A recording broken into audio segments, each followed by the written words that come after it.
चलिए श्री गणेश करते हैं। आज का विषय हमारा है हियरिंग इम्पायर्ड।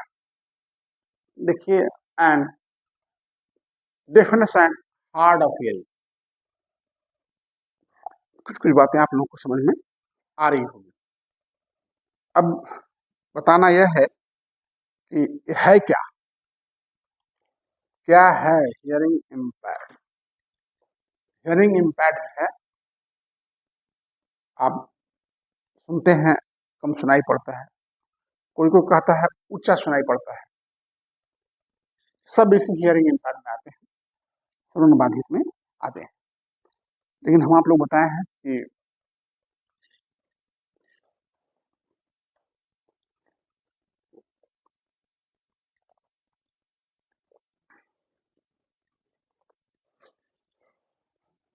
आज का जो सुविचार है, किताबें और माँ बाप की बातें कभी धोखा नहीं देती। ये कभी धोखा नहीं देता। कौन कौन धोखा नहीं देते? किताब की बातें और माँ बाप की बातें। राखी क्या कहेगी? जो न तू तो ऐसा ही बोले रहा नहीं रखी। ध्यान रखना, किताबें कभी धोखा नहीं देगी, माँ बाप की बातें कभी धोखा नहीं देगी। तो चलिए हम अपने विषय पर अब आ जाते हैं।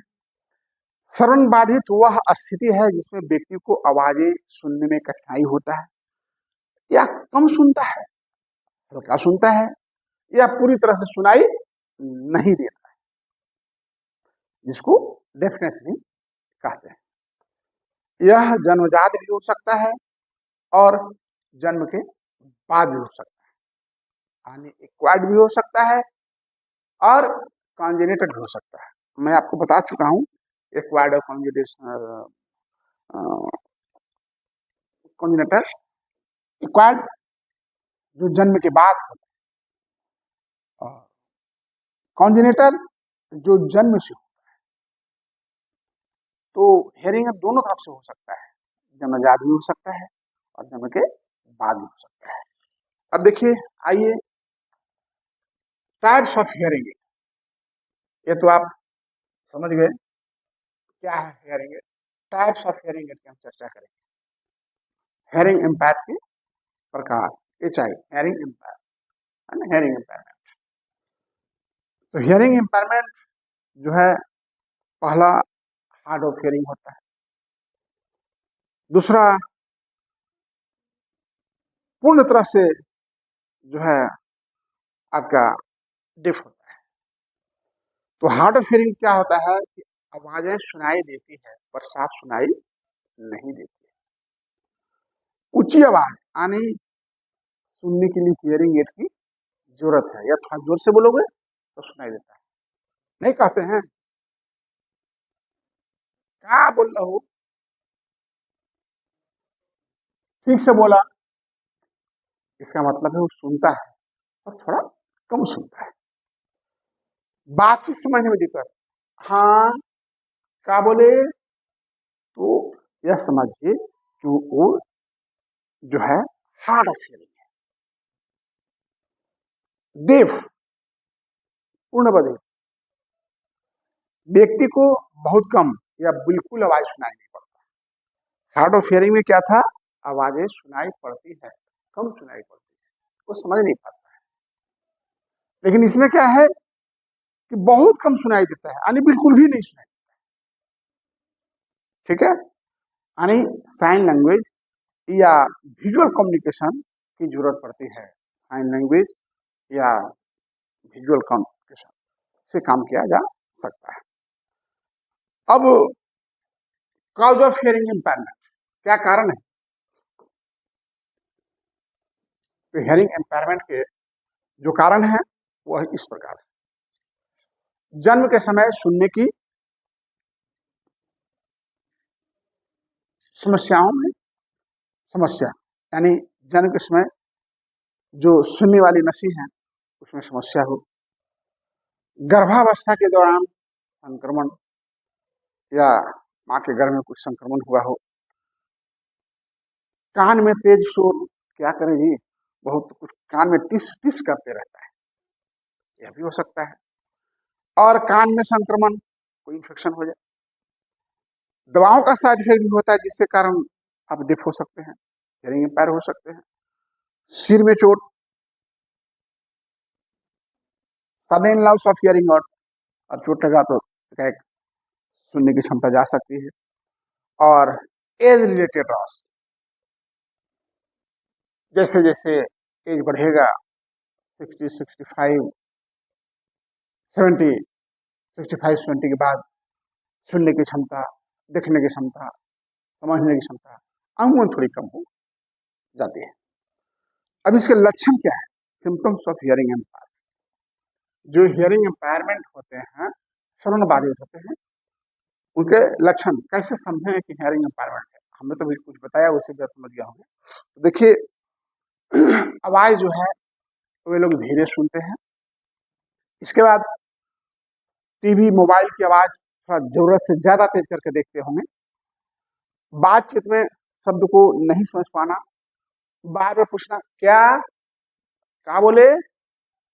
इसके बाद बच्चों में बोलने में देरी से विकास, स्कूल में सीखने में कठिनाई, साथ ही जो आपका है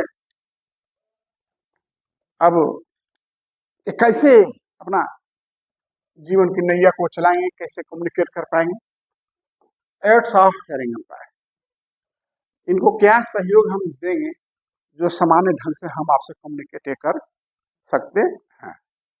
तो इसको हम क्या देंगे कि आपके पहला हियरिंग एड, सुनने वाली यंत्र जिससे वह सुन सके, और दूसरा कोक्लियर प्लांट होता है। माननीय प्रधानमंत्री हमारे भारत के श्री नरेंद्र मोदी जी शुरू में कितने लोगों को कराए हैं बम्बई में कोक्लियर प्लांटेशन। इससे व्यक्ति अगर ठीक से सीट हो गया तो पूर्ण रूप में व्यक्ति सुनना शुरू कर देता है। एफएम सिस्टम कान में लगा कर देखिए, या लिप रीडिंग। इसके बाद साइन लैंग्वेज हमने बताया भी है और बताएंगे, और इसके गेस्ट लेक्चर भी आएंगे, आप लोगों को बताएंगे। अब इसके बाद एजुकेशन स्ट्रेटजी। ये जो हियरिंग एम्पायरमेंट है, इनका हियरिंग एम्पायरमेंट का एजुकेशन स्ट्रेटजी क्या है? तो देखिए, एजुकेशन स्ट्रेटजी के लिए सामने बैठना, जैसे हम यहाँ आप लोग पढ़ रहे हैं, नहीं हो पाएगा। ग्रुप टीचिंग में, एक ग्रुप में टीचर है, ठीक है। इसके बाद आप स्पष्ट और धीरे बोल, जैसे मैं शांतिपूर्वक धीरे और स्पष्ट बता रहा हूँ। विजुअल एड्स का उपयोग करिए, नोट्स, उसके बाद सबटाइल्स, या अपने कुछ हाव भाव जिससे आप समझ सकते हैं। तो इससे क्या है, जैसे हम लोग ग्रुप टीचिंग में पढ़ाते हैं, ग्रुप शेयरिंग एड कक्ष में, तो 4, 5, 6 बच्चे एक साथ बैठते हैं और एफएम मशीन लगा देते हैं, और यहाँ से माइक रहती मेरे हाथ में बोलते हैं, और लोग सारी चीज को समझते और करते हैं। तो यह हमारा था आपका हियरिंग एड। अब सेकेंड है हियरिंग इम्पायरमेंट,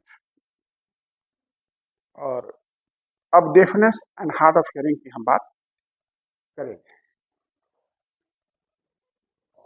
ये दो पर थोड़ा देर इसके बाद हम चर्चा करेंगे इन दोनों पे। Deafness and hard of hearing, what is deafness? Deafness क्या है? तो डेफनेस जो है,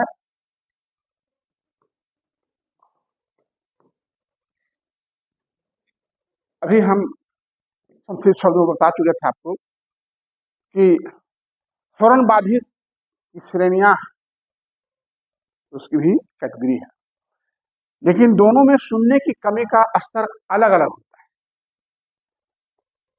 कहने का मतलब है, किसी में थोड़ी सुनाई पड़ती है हल्की, या हार्ड ऑफ वॉइस कस के बोलिएगा, और किसी में ऐसा है कि एकदम ही नहीं सुनाई पड़ता है, डंका पीट हुआ, ठीक है। तो देखिए, हम बताना चाहेंगे कि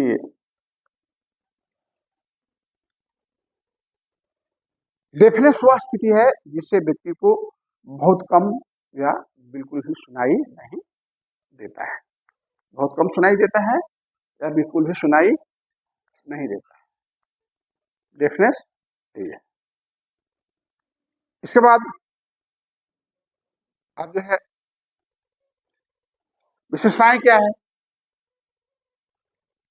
आवाजें सुनाई नहीं देती, हियरिंग एड लगाने पर भी आपको काम नहीं करता, यानी सुनाई नहीं पड़ता, बातचीत करने में कठिनाई होती है, मुख्य संचार रूप में साइन लैंग्वेज या हाव भाव से लोग करते हैं, माने सीवियर टू प्रोफाउंड लॉस होता है। जो डेफनेस होता है वह क्या होता है, सीवियर टू प्रोफाउंड होता है, यानी ऐसे होते हैं कि इसमें हियरिंग एड लगाने से भी कोई फायदा नहीं है। इसके बाद आप आइए hard of hearing. Hard of hearing व्यक्ति सुनता है, थोड़ा कम सुनता है या स्पष्ट से सुनाई नहीं देता है, थोड़ा लाउड वॉइस में बोलने से वह सुन सकता है। इसकी विशेषताएं है कि हल्की या मध्य श्रेणी यानी माइल्ड या मॉडरेट हियरिंग लॉस होता है। कौन, ये आपका ये सीवियर टू प्रोफाउंड होता है। क्या होता है, सीवियर टू प्रोफाउंड लॉस।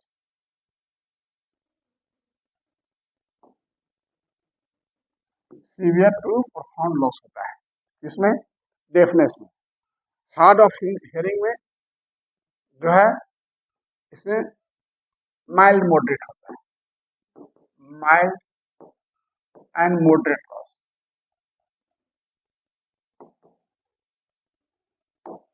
ठीक है, क्या होता है, माइल्ड एंड मॉडरेट लॉस।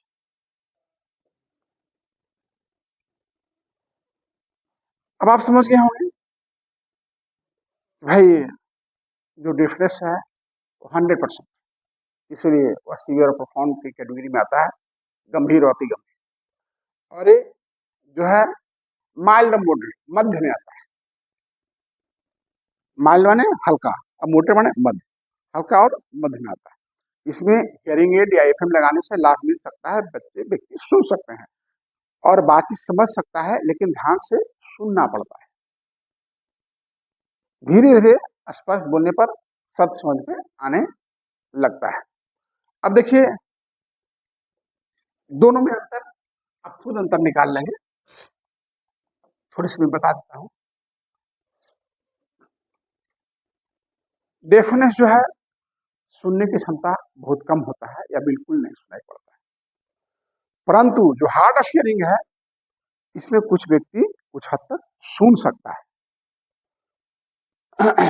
जो डेफनेस होता है उसमें उपकरण हियरिंग एड एफएम का लाभ नहीं मिलता है, परंतु जो हार्ड ऑफ हियरिंग होता है उसमें आपके हियरिंग एड एफएम या अन्य संबंध लगाने का लाभ आपको मिल सकता है। इसके बाद आपका सीवियर प्रोफाउंड और माइल्ड मॉडरेट, यानी सीवियर और प्रोफाउंड जो है आपका डिफरेंस की बाकी रह गई है, बीच में जो मैं छोड़ा था इस पर ध्यान। Prevention of HI and intervention of HI, हम क्या क्या प्रिवेंट करेंगे, यानी श्रवण बाधित बच्चा न हो, इसके लिए हम क्या रोकथाम या क्या उपाय करेंगे। देखिए श्रवण बाधित बच्चा न हो इसके लिए जो है तो हम यही प्रयास करेंगे कि ये देखिए गर्भावस्था के दौरान गर्भवती महिलाओं को संक्रमण जैसे रूबेला, मम्स आदि से बचाना है, इनके टीका है वो लगाना है।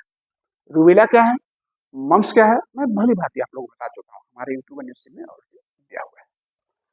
धूम्रपान, नशीले पदार्थ का सेवन, इससे बचना है। इसके बाद डॉक्टर द्वारा सुझाई गई जो टीकाकरण है उसका उपयोग जरूर लाइए, और आप लोग टीकाकरण सूची जो है वो कंठस्थ होना चाहिए। इसके बाद दवाइयाँ केवल डॉक्टर की सलाह पर लेना चाहिए, बिना डॉक्टर की सलाह की कोई मेडिसिन नहीं लेना चाहिए, अदरवाइज वो लाभ के उल्टा हानि कर सकता है। अब है जन्म के बाद नवजात शिशु की सुरक्षा। ये तो गर्भावस्था के दौरान था, गर्भ से पहले मदर रूम में, और जब बच्चा जन्म लेता है उस समय क्या क्या सुरक्षा हम बरतेंगे जिससे हमारा बच्चा आपका हेयरिंग इम्पेयर नहीं होगा। तो इसके लिए हम न्यू बॉर्न बेबी का स्क्रीनिंग कराएंगे। स्क्रीनिंग क्या कराएंगे कि बच्चे का समय पर टीकाकरण, जैसे MMR, याद रखिए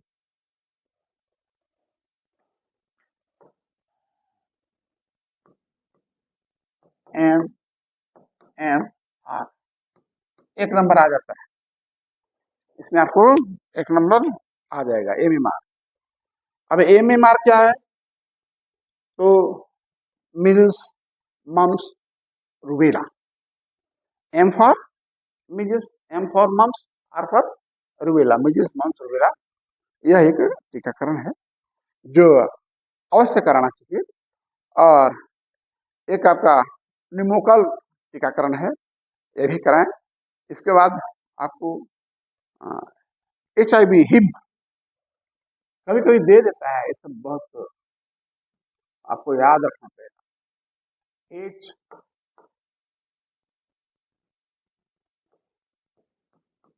HIV, अब हिब का फुल फॉर्म जो है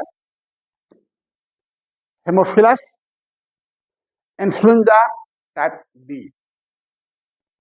A for Haemophilus, I for influenza, अब B फॉर इसको टाइप B पढ़ेंगे। यह भी एक टीकाकरण। ये सारी चीजों को जरूर ढंग से आप याद रखिए, एक नंबर की चीजें हैं और आएगा। इसके बाद कान में कोई नुकीली वस्तु जैसे तैसे डालते हैं कभी नहीं, खासकर जो माचिस का तिल्ली है ना लोग उपयोग करते हैं, बहुत खतरनाक। कहीं जल गया ना तो समझ सकते क्या हो सकता है। इसके बाद पेन, माचिस, नुकीला चीज से मत करिए, डॉक्टर से सलाह लेकर के ईयर क्लीन कराइए। इसके बाद नॉइज से बचिए। नॉइज मीन्स शोरगुल से, ज्यादा शोरगुल से। आप देखते हैं कभी ट्रेन में अगर लंबी जर्नी करते हैं, आप घर में आके जब बैठे हो ट्रेन से उतर गए तो लग रहा है कि हम ट्रेन में या कभी स्वप्न में ये क्या है?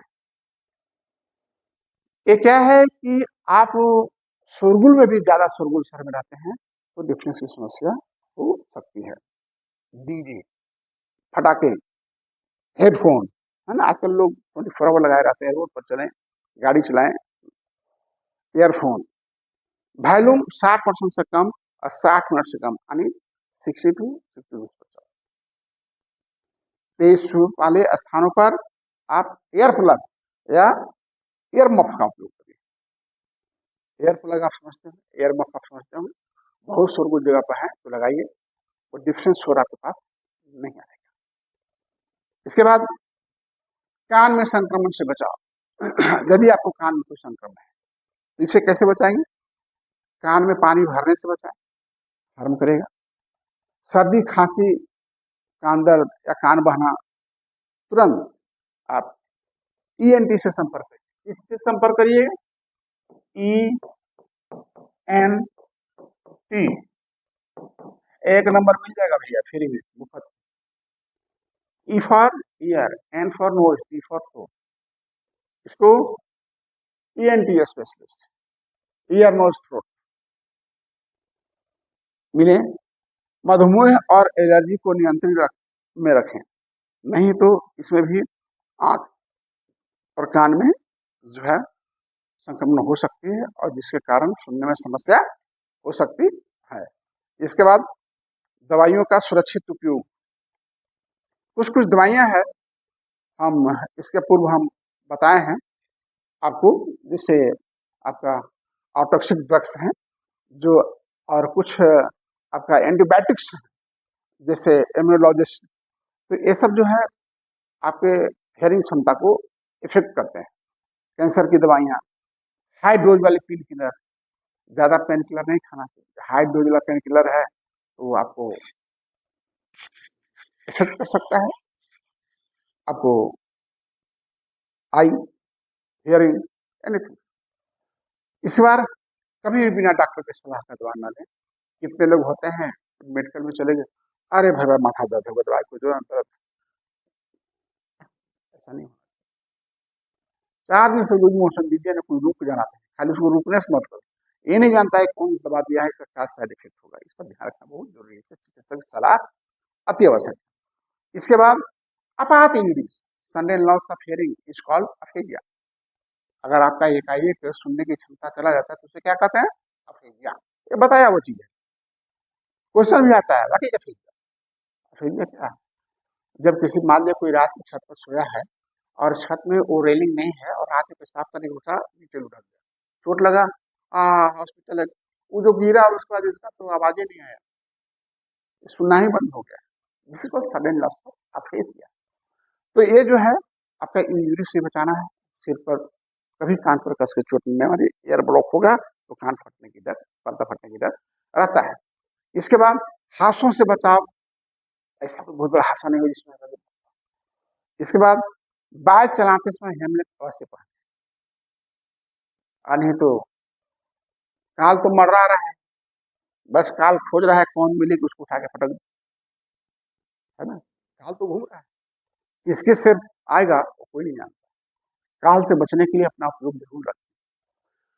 खेलते समय आप सुरक्षा गार्ड जरूर पहने, जैसे खेलते हैं तो उपयोग अवश्य निश्चित रूप से आप करिए। इसके बाद नियमित रूप से आप श्रवण जांच कराइए।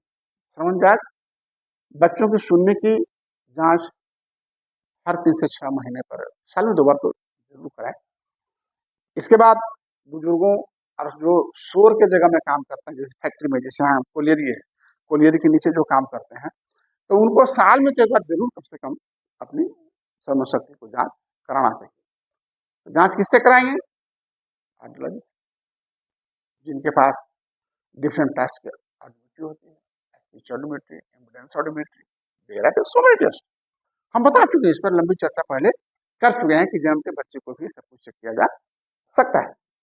अब देखिए सारांश में यही चीज है कि श्रवण बाधित अधिकांश मामलों में रोकी जा सकती है, प्रिवेंटेबल है।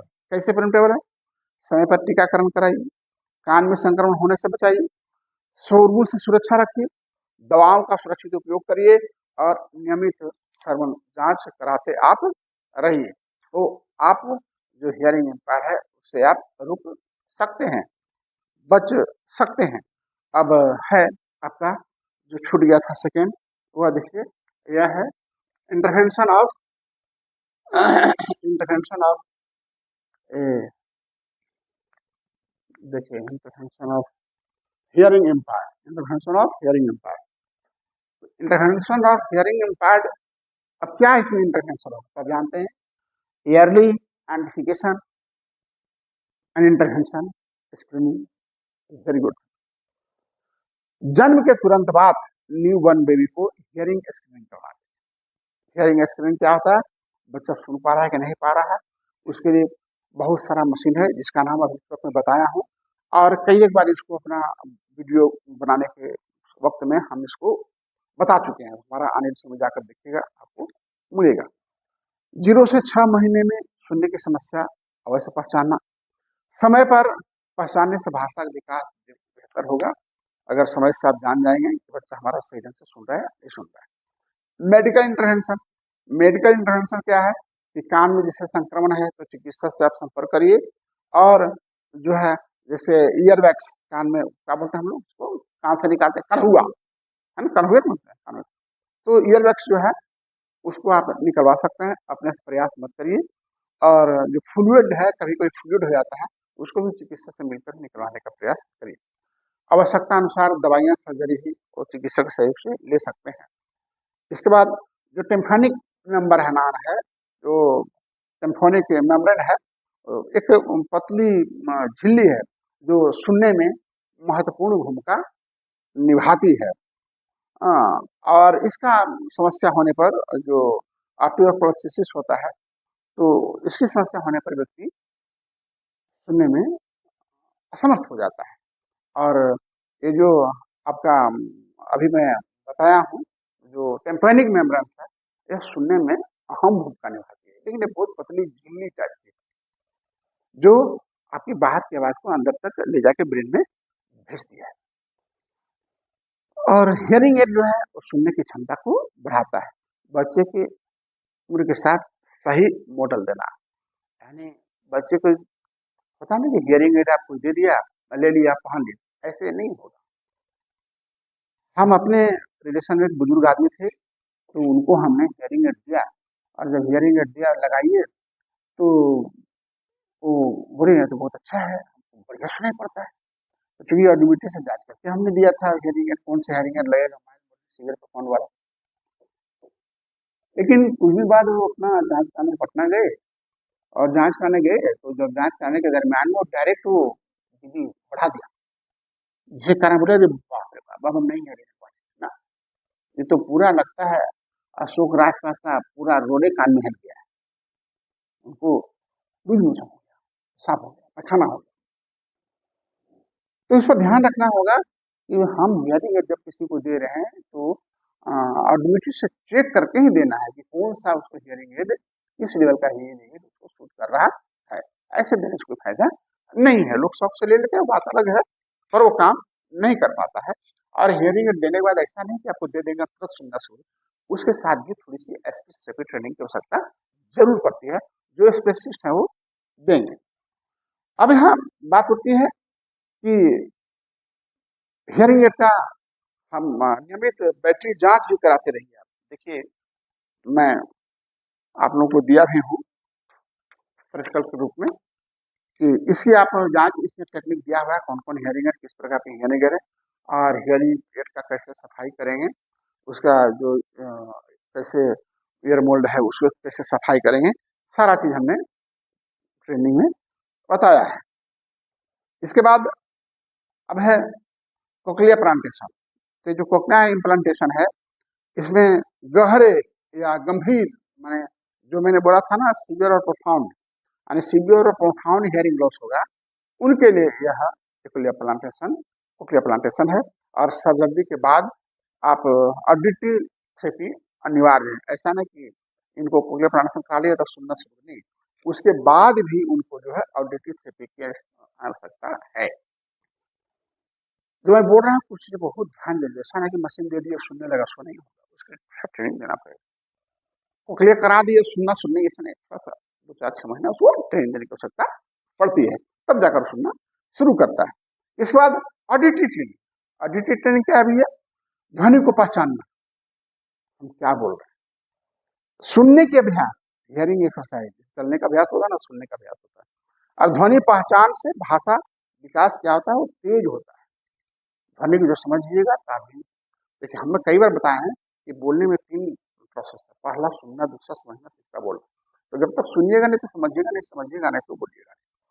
इसके बाद आपका जो है स्पीच एंड लैंग्वेज थेरेपी।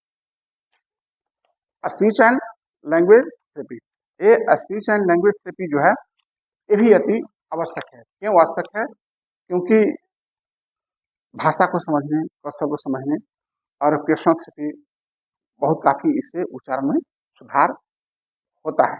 माने आर्टिकुलेशन थेरेपी जो है वो उच्चारण सुधार बहुत काफी होता है। और श्रवण आधारित भाषा सीखना, श्रवण आधारित भाषा, ऑडिटिव वर्बल ट्रेनिंग, इसको बोलते हैं AVT। क्या बोलते हैं?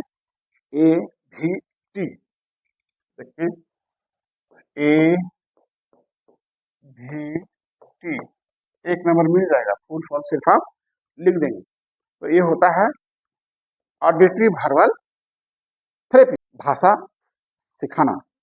इसके बाद असिस्टिव डिवाइस, सहायक उपकरण। सहायक उपकरण में FM सिस्टम लगा सकते हैं, साउंड फिक्स सिस्टम हो सकता है। उसके बाद आपको जो है अलार्म है, डोरबेल है, बहुत सारी चीजें ले सकते हैं। इसके बाद educational environment, educational environment intervention में क्या हो सकता है, इंक्लूसिव एजुकेशन।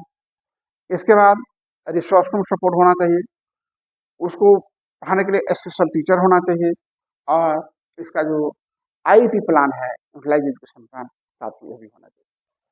अब कम्युनिकेशन ऑप्शन क्या है, संचार का विकल्प क्या है कि ओरल ऑडिटरी वर्बल थेरेपी का उपयोग करना चाहिए बोल करके, और साइन लैंग्वेज भी कभी वेन एवर नेसेसरी देना आप उपयोग करिए, और टोटल कम्युनिकेशन मेथड जो मिली जुली विधि है ना, टोटल कम्युनिकेशन मेथड मतलब मिली जुली, हाँ TCM इसको बोलते हैं, TCM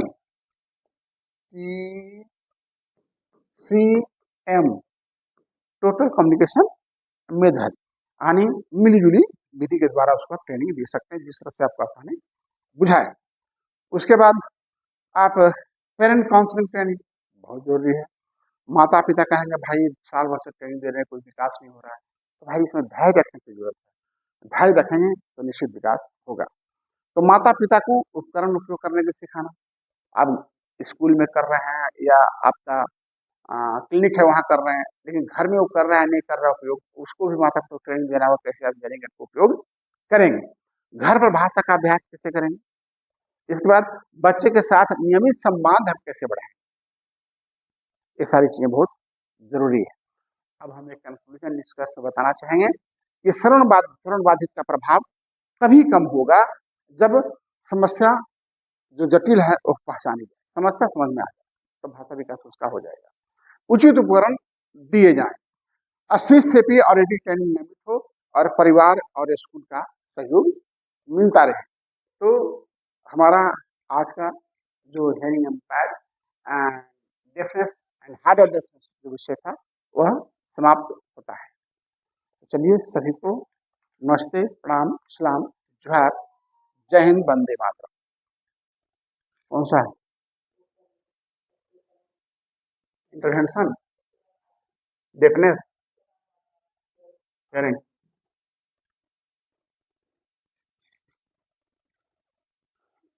तो चलिए जो शुरू करें।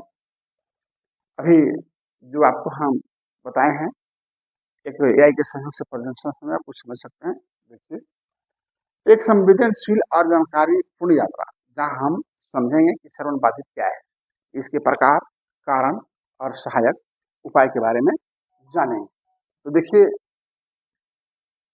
श्रवण बाधित क्या है। श्रवण बाधित वह स्थिति है जिसमें किसी व्यक्ति को आवाज सुनने में कठिनाई होती है। यह हल्की कमी से लेकर पूरी तरह सुनाई न देने तक कम भी हो सकता है। यह स्थिति जन्म से मौजूद हो सकती है या जीवन जन्म के बाद भी हो सकती है। लाखों लोग इस स्थिति के साथ सामान्य और सार्थक जीवन जी रहे हैं। श्रवण बाधित के दो मुख्य कारण, पहला हार्ड ऑफ हियरिंग एंड दूसरा डेफ यानी पूर्ण बधिर। इसमें व्यक्ति कम सुनाई पड़ सकता है या थोड़ा बहुत सुन सकता है, ऊंची आवाज में सुन सकता है, हियरिंग लगाने पर फायदा हो सकता है, बात समझने में थोड़ी कठिनाई हो सकती है, सामान्य उपकरणों से सुधार संभव है। परंतु जो पूर्णतः बधिर है, जो कुछ भी नहीं सुनता है, बहुत कम या बिल्कुल आवाज नहीं सुनाई देती है, बहुत कम या सुन ही नहीं सकता है। सांकेतिक भाषा साइन लैंग्वेज का उपयोग करते हैं, विजुअल कम्युनिकेशन देख करके, और विशेष शैक्षणिक और सामाजिक सहायता की आवश्यकता इसमें होती है। यानी साफ है इसमें आवाज सुनाई नहीं देती, कुछ सुनाई देता है पर वो भी तो कुछ भी नहीं सुनाई देता। इसमें हियरिंग एड यानी यंत्र लगाने से कोई फायदा होने वाला नहीं है। इसके बाद श्रवण बाधित के प्रमुख प्रकार देखिए कितने प्रकार हैं। तो जन्मजात कारण है, दवाओं का प्रभाव है, शोरगुल नॉइजेंस का, और आयु संबंधी तो सबको होता है, हमारा भी अब सब में होगा, और संक्रमण और चोट, इस पर मैं उसमें बता भी चुका हूँ। इसके बाद आपका कैसे पहचाने, तो देखिए पहचानने का सबसे अच्छा उपाय आवाज धीरे सुनाई देता है, उपकरणों की आवाज बढ़ाना या शब्द न समझना, बार बार पूछना, या कोई टीवी देखे या रेडियो सुने तो आवाज कस करके सुनता हो। देखिए बोलने में विकास में देरी, अस्पष्ट उच्चारण, स्कूल में सीखने और ध्यान देने में कठिनाई, आवाज की दिशा पहचान में समस्या, इधर से आवाज आ रहा है पता नहीं चलता है ना। इसके बाद पहचान ही पहला कदम है, पहचान ही पहला कदम है, मतलब समय पर पहचान और उचित हस्तक्षेप से श्रवण बाधित को प्रभावित व्यक्ति का जीवन बेहतर बनाया जा सकता है। सहायक साधन और तकनीक क्या है? तो हियरिंग एड लगाइए, उससे सुन सकते हैं कुछ। अ, एकदम ही नहीं सुनाई पड़ता है, एकदम कॉन्जेनिटल है, तो आप कोक्लियर प्लांट लगाइए, एफएम सुनकर के सुन सकते हैं। सांकेतिक भाषा का उपयोग करिए, इस तरह से अपन जीवन की गाड़ी को आप चला सकते हैं।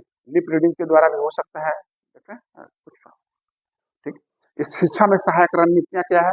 कक्षा में बैठने की व्यवस्था, श्रवणबाधित छात्रों को सबसे आगे बैठाइए ताकि वह ढंग से उसको बता सके हम, और शिक्षक के चेहरे और होठों की गति को स्पष्ट उसको समझ में आना चाहिए। स्पष्ट और धीरे धीरे संचार, जितना जल्द हम बोल रहे हैं उतना जल्द उसको बोलने की आवश्यकता नहीं है। बड़ा स्पष्ट, सुंदर और तरीके ढंग से बोलिए, और उसको चित्र दिखा करके, दृश्य सामग्री दिखा करके जो है आप पढ़ाने का प्रयास करिए। हाव भाव का भी उपयोग करिए। तकनीकी सहायता, एफएम सिस्टम वगैरह अभी विजुअल का उपयोग करिए। इसके बाद आपके महत्वपूर्ण तथ्य और आंकड़े देखिए सामने है। कहाँ विश्व भर में कितने हैं, विकासशील देशों में कितने हैं, रोकथाम संभावना कितना हुआ है। समझ और सहानुभूति को बनाए रखिए। क्या करें भाई? जागरूकता फैलाएं, समावेशी बने, और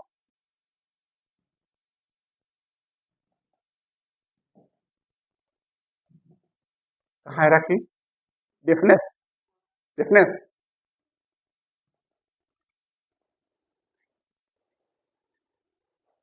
देखिए, deafness and hard of hearing मैं बता चुका हूँ। श्रवण बाधित को दो मुख्य प्रकार हैं, सरल भाषा में समझते हैं। डिफनेस क्या है कि श्रवण बाधित क्या है? तो श्रवण बाधित हियरिंग इम्पैर्ड एक ऐसी स्थिति है जिसमें व्यक्ति को सुनने में कठिनाई होती है, हल्की से लेकर गहरी तक हो सकती है। और इसके दो मुख्य कारण हैं, डेफनेस यानी पूर्ण बाधित होना, या हार्ड ऑफ हियरिंग यानी आंशिक समाधान। डेफनेस मतलब जो आपका डेफनेस को दो प्रकार बताया गया हियरिंग का, तो वह पहला डेफनेस माने पूर्ण बाधित, एकदम नहीं सुनाई पड़ेगा, मशीन लगाने से कोई फायदा नहीं होगा। हार्ड ऑफ हियरिंग मतलब थोड़ा जोर से बोलने पर सुन सकता है, मशीन लगाने से फायदा हो सकता है। देखिए, ये जो आपका ईयरली हियरिंग प्लस आपको दिया हुआ है समझने के लिए, उसको आप ढंग से समझ सकते हैं। आपके ग्रुप में हम इसको लगा देंगे ताकि रिविजन करके आप समझ सकते हैं। डेफनेस पूर्णबाधित मैं बता चुका हूँ, सीवियर टू प्रोफाउंड होता है। और आपके हार्ड ऑफ हियरिंग जो है वह माइल्ड टू मॉडरेट होता है। डेफनेस की मुख्य विशेषता है कि आवाजें सुनाई नहीं देती, हियरिंग एड से लाभ मिल सकता है, बातचीत में कठिनाई होती है, और साइन लैंग्वेज द्वारा ये जो है आपके अपना प्रभावी काम चला लेते हैं। हार्ड ऑफ हियरिंग यह आंशिक रूप से होता है, हल्का होता है, यानी माइल्ड ऑफ मॉडरेट कैटेगरी में देखिए सामने दिया हुआ होता है। हियरिंग लगाने, एफएम लगाने से फायदा हो सकता है, और इसको कुछ हम लोग सिखा सकते हैं बोल करके, इसमें कोई परेशानियां नहीं है। हार्ड ऑफ हियरिंग इसकी मुख्य विशेषताएं, हल्की या मध्य श्रवण क्षमता आंशिक से प्रभावित होती है, उपकरणों से लाभ हो सकता है, सुन सकता है आराम से, बातचीत संभव है, सुधार होगा इसमें। और दोनों में अंतर क्या है वो सीधे समझ लीजिए। सुनने की क्षमता बहुत कम होता है डेफनेस वाले में, बिल्कुल ही नहीं होता है, और हार्ड ऑफ हियरिंग में कुछ हद तक सुनता है, तो उसको क्या है कि उपकरण से लाभ हो सकता है, और अच्छा लाभ मिल सकता है। इसमें इसमें कम लाभ होगा, लेकिन इसमें इससे डेफनेस से ज्यादा लाभ इसमें उपकरण में मिलेगा। संचार का तरीका इसका साइन लैंग्वेज होता है, इसका स्पीच यानी हियरिंग एड होता है, हियरिंग एड लगाइए। और श्रवण हानि का स्तर, डेफनेस में क्वेश्चन आ जाता है कि डेफनेस में श्रवण हानि का स्तर लेवल क्या होता है, तो उसमें लिख दीजिए प्रोफाउंड सीवियर होता है, गंभीर और अति गंभीर होता है। और हियरिंग हार्ड ऑफ हियरिंग में वो आपका जो है सुनने की जो श्रेणी है वो क्या होता है, तो माइल्ड और मॉडरेट यानी हल्का और मध्य होता है। तो चलिए, संचार के विभिन्न तरीके क्या हैं? Sign language, hearing aid, lip reading, ये तीन तरीके हैं जिससे लोग साइन लैंग्वेज काम कर सकते हैं, हियरिंग एड लगा करके सुन सकते हैं, और लिप रीडिंग से अपना काम चला सकते हैं। सहायता और समर्थन देखिए, नियमित जांच कराइए, सही उपकरण लगाइए, ऐसा नहीं कि कोई दे दिया ले लिया लगा लिया, नहीं, वो आप अपने कान को जांच करके माइल्ड हियरिंग लॉस है, मॉडरेट हियरिंग लॉस है, सीवियर हियरिंग लॉस है, या एसएम हियरिंग लॉस है, न्यूरल सीवियर है, ये सारी चीज को जानकारी हो जाने के बाद ही हियरिंग लगाने की जरूरत है। और हियरिंग लगाने से नहीं होगा, हियरिंग लगाने के बाद उसको ट्रेनिंग देना होगा 2-4-6 महीना, तब जाकर वो सही तरीके से काम करना शुरू करेगा और सुन सकेगा। सामुदायिक सहयोग, परिवार और समुदाय का सहयोग बहुत जरूरी है। इसके बगैर तो बच्चे विकास कहाँ से कर सकते हैं। आप यहाँ बैठे हैं तो बहुत भाग्यशाली है कि आपको भगवान ने ऐसे माता पिता दिया है जो आपकी शिक्षा के प्रति बहुत जागरूक है, आपको पढ़ाने के प्रति बहुत जागरूक है और बहुत भाग्यशाली गौरवशाली हैं। अदरवाइज कितने बच्चे देखिए कि आपकी उम्र में लोहा ढो रहे हैं, कोयला ढो रहे हैं, चोरी कर रहे हैं, अन्य में गलत कार्य कर रहे हैं। तो याद रखें, डेफनेस और हार्ड ऑफ हियरिंग दोनों श्रवणबाधी के रूप हैं, लेकिन सुनने की क्षमता और स्तर थोड़ी सी अलग है। ठीक है, सही जानकारी दोनों स्थितियों में समझना जागरूक पहला कदम है और उचित सहायता बहुत जरूरी है। सम्मान और समझना बहुत जरूरी है। अगर नहीं कर पाते हैं तो समझिए हम इनको विकास में कोई कार्य नहीं कर पाएंगे। तो अपने आज के सभी जनों जो हमारे इस वीडियो को देख रहे हैं, नमस्ते, प्रणाम, सलाम, जोहार, जय हिंद।